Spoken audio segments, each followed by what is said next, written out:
기도하겠습니다.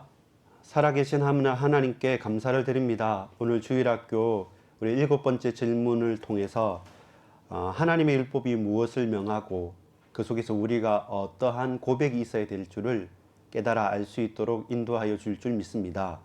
하나님을 사랑하고 내 이웃을 내 몸처럼 사랑한다는 그 의미가 무엇인지 알고 그 속에서 담대하고 또 당당하게 그리고 겸손하지만 하나님께서 주시는 언약 속에서 우리가 한 걸음 나아갈 수 있도록 이 시간에 복 주시옵소서. 믿고 감사드립니다. 예수 그리스도 이름으로 간절히 기도합니다. 아멘.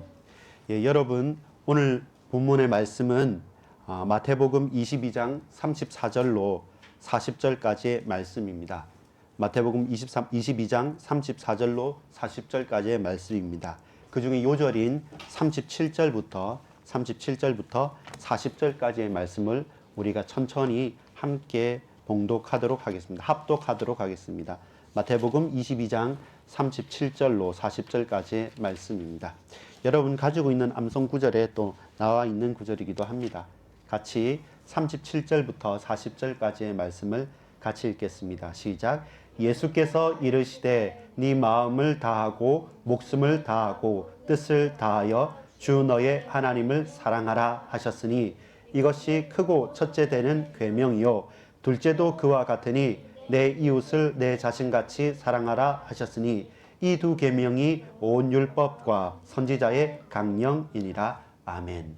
온 율법과 선지자의 강령, 가장 기준이 되어지는 명령이 되는 것이죠. 또 우리가 반드시 지키고 누리고 고백하고 증거하고 가꾸고 확장시켜 가야 될 강령이 뭐냐면 하나님을 사랑하는 것, 그리고 내 이웃을 내 몸같이 사랑하는 것. 이 이웃에는 가까이 있는 형제 자매들 뿐만 아니라 우리가 혈연적으로는 연결되지 않더라도 우리가 아는 모든 사람들, 그 이웃에게는 단순하게 믿는 신자들만 있는 것도 아니고 나를 지지해 주는 사람만 있는 것도 아닙니다. 내 가까이에는 내가 정말로 가시처럼 힘든 사람도 있을 수 있고 갈등과 같이 살기 싫은 사람, 원수 같은 사람도 있을 수 있습니다. 그런데 그 이웃을 내 몸처럼, 그 이웃을 하나님 사랑한 것처럼 저와 여러분이 사랑하는 것, 그것이 제일 큰 계명이라고 합니다.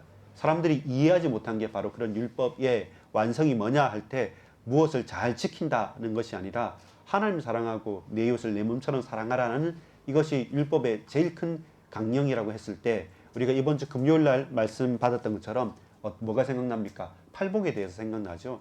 가난한 자가 복이 있다. 아니 어떻게 애통하는 자가 복이 있다. 심령이 온유하고 그거는 이해가 가지만 그런데 의에 줄이고 목마른 자가 복이 있다. 도저히 이해하기 힘든 것들이죠. 전복적이고 또 반대적인 역설적인 메시지입니다. 그러나 우리가 분명히 알아야 될 것은 이 세상의 복과 이 세상의 사랑과 이 세상의 최고의 것이 하나님 보실 때는 보잘것없는 것이고 비할 데 없는 것이고 그 어떤 것과도 필요 없는 것입니다. 그래서 하나님께서는 우리에게 말씀하셨습니다. 무엇으로 말씀하셨습니까? 자, 7번째 질문을 우리 같이 한번 읽어보겠습니다. 같이 읽읍시다. 시작. 하나님의 율법은 무엇을 명하고 있습니까? 답을 같이 읽겠습니다. 시작. 우리는 우리 마음과 목숨과 뜻과 힘을 다하여 하나님을 사랑하고 이웃을 나 자신같이 사랑해야 합니다. 이것이 율법의 목적이고 명하는 것입니다. 율법 자체로서 우리를 구원할 수 있을까요? 없을까요? 불가능합니다. 그럼 율법이 나쁜 것일까요? 나쁜 것은 아닙니다. 하나님께서 우리에게 주신 약속이고 우리에게 주신 명령이고 하나님 말씀이니까요. 근데 그 율법 자체를 모두 다 이룬 사람은 단 한 사람도 없습니다. 오로지 예수님께서 말씀이 육신이 되어 우리 가운데 오심으로 말미암아 그 율법의 모든 조건들과 그 율법의 모든 것들을 완성하시고 초월하시고 새로운 시대와 은혜의 시대를 열어주셨기 때문에 저와 여러분은 율법에 대해서 분명하게 알아야 됩니다. 우리 로마서를 봤던 것처럼 율법은 죄를 깨닫게 되고 율법 자체만을 바라보면 결코 구원받을 수 없다는 사실들을 우리가 알게 하는 것이죠. 그래서 여러분 하지 말라, 해라는 말보다는 하지 말라는 단어가 훨씬 많습니다. 이거 하면 안 되고 저거 하면 안 되고 마치 이것은 우리 사춘기 친구들이나 우리 학생들은 정말로 싫은 걸 거예요. 하지 말라 하니까 하라, 그냥 냅둬, 내 마음대로 하게 좀 아무 말 하지 마세요.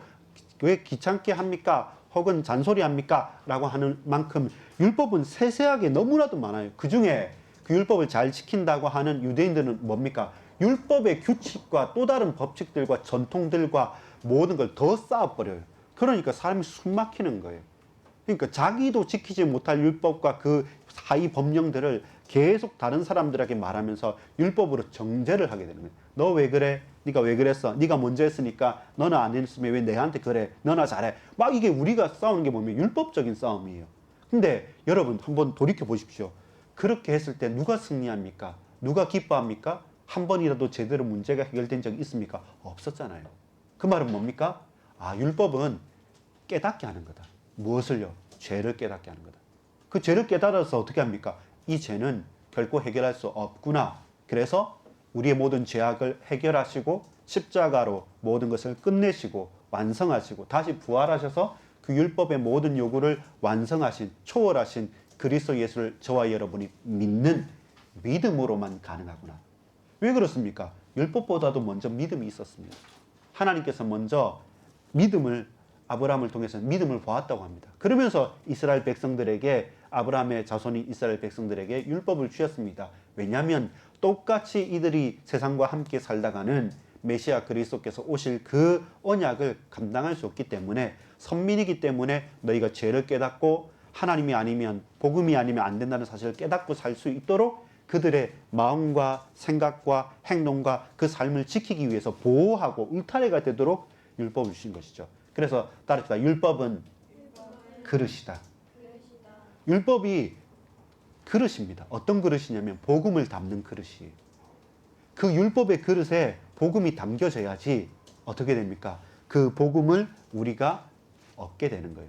그 복음으로 말미암아 그 복음을 먹고 마시고 내 것이 된 사람은, 복음을 붙잡은 사람은 새롭게 거듭나고 새로운 생명을 얻게 되고 말 그대로 구원을 받게 되는 거예요. 그러나 율법 그 자체가 구원을 줄 수 있냐면 결단코 없습니다. 그래서 이스라엘의 실수가 뭐였습니까? 율법주의가 되어진 거죠.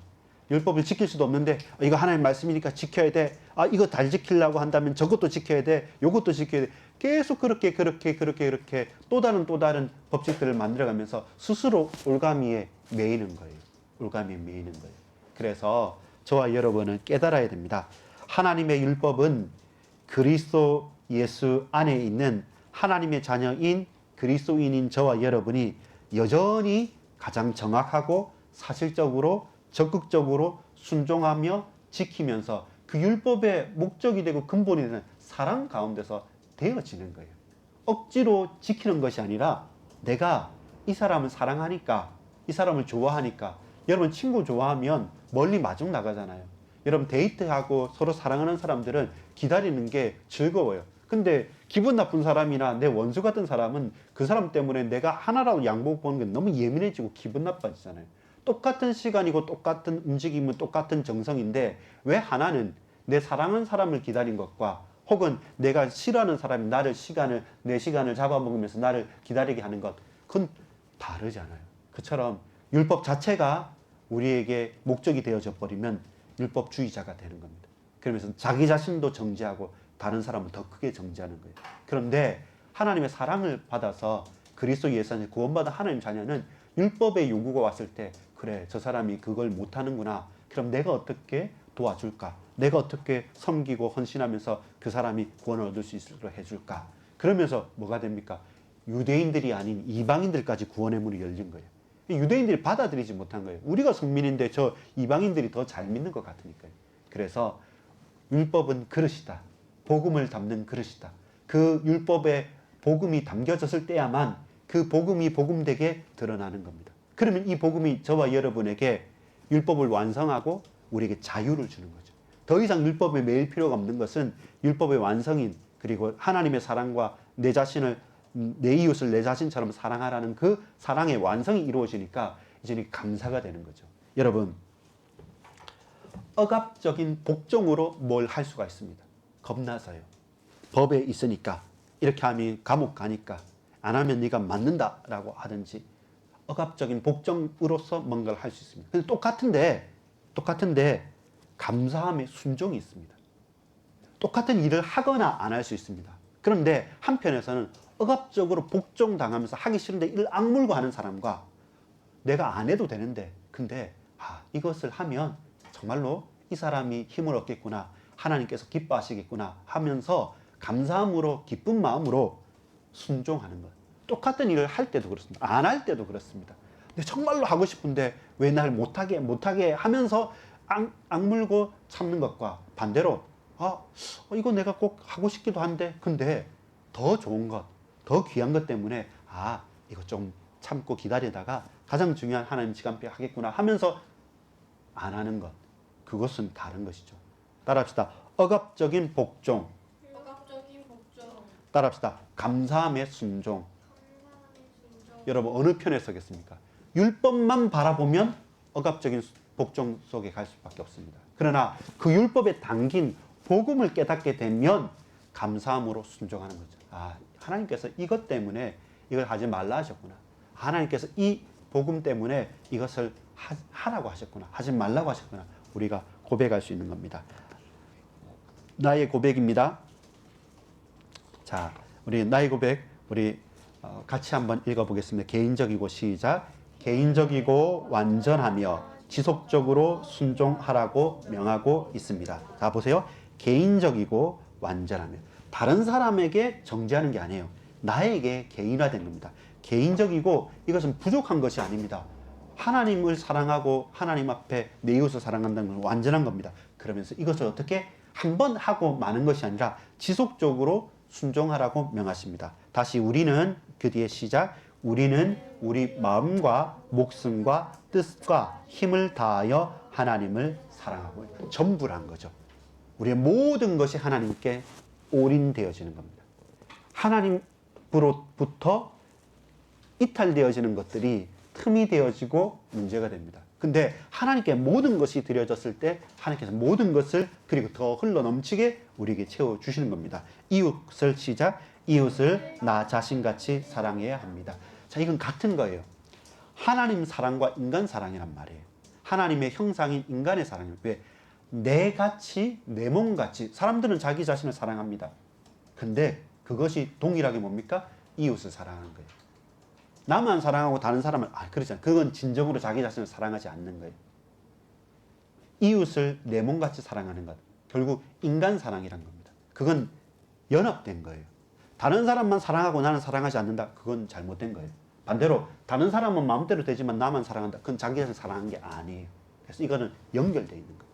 내 형제를, 내 이웃을 사랑한다는 것은 곧 나를 사랑하는 것이고 자기 자신을 정말로 사랑할 수 있는 사람들은 원수 같은 이웃도 원수 같은 형제 자매도 사랑할 수 있는 겁니다. 그것은 나눠지지 않아요. 왜? 하나님의 사랑이 그렇게 반영 투영되는 것이기 때문에 그렇습니다. 하나님이 금하시는 시작. 하나님이 금하시는 것은 결코 하지 말아야 하며 하나님이 명하시는 것은 늘 행해야 합니다. 그래서 이제 우리가 말씀을 지킬 수 있는 거예요.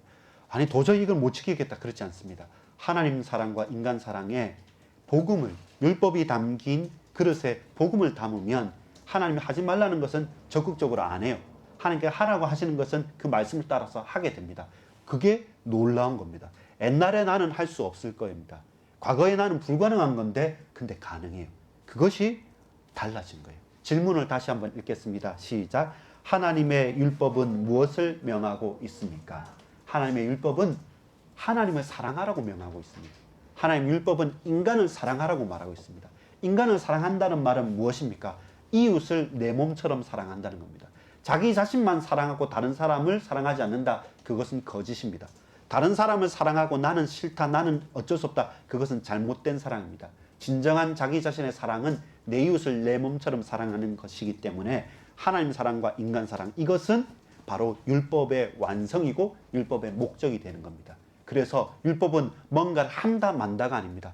하나님의 사랑을 받은 우리 모두가 그리스도 예수 안에서 하나님께서 명하지 않으신 것은 하나님께서 명하지 말라, 하지 말라고 명하신 것은 하지 않고 하나님께서 이렇게 하라고 말씀하신 것은 늘 행하는 것. 그것이 율법의 삶을 살아가는 겁니다. 율법을 다스리고 율법을 완성하신 그리스도와 함께 동행하는 삶을 살아가는 것입니다. 답을 같이 읽어보겠습니다. 시작. 우리는 우리 마음과 목숨과 뜻과 힘을 다하여 하나님을 사랑하고 이웃을 나 자신같이 사랑해야 합니다. 기도하겠습니다. 아버지 하나님, 이번 한 주간 율법이 무엇인가? 율법은 복음을 담는 그릇이다. 그 복음이 하나님을 사랑하는 것과 인간을 사랑하는 것임을 고백합니다. 자칫 오해된 잘못된 사랑으로 나 자신만 사랑하거나 나를 미워하고 다른 사람만 선망하고 아이돌 스타를 따라가는 것처럼 그렇게 팬이 되는 것이 아니라 그 모든 인간들을 사랑하고 하나님의 넘치는 사랑 가운데 이 율법의 모든 것들을 하나하나 행하고 그리고 하나하나 말라 하신 것들을 멀리함으로 하나님께서 우리의 부르신 부름의 소명을 따라 살아갈 수 있도록 역사해 주옵소서. 믿고 감사를 드립니다. 예수 그리스도 이름으로 간절히 기도 올리옵나이다. 아멘.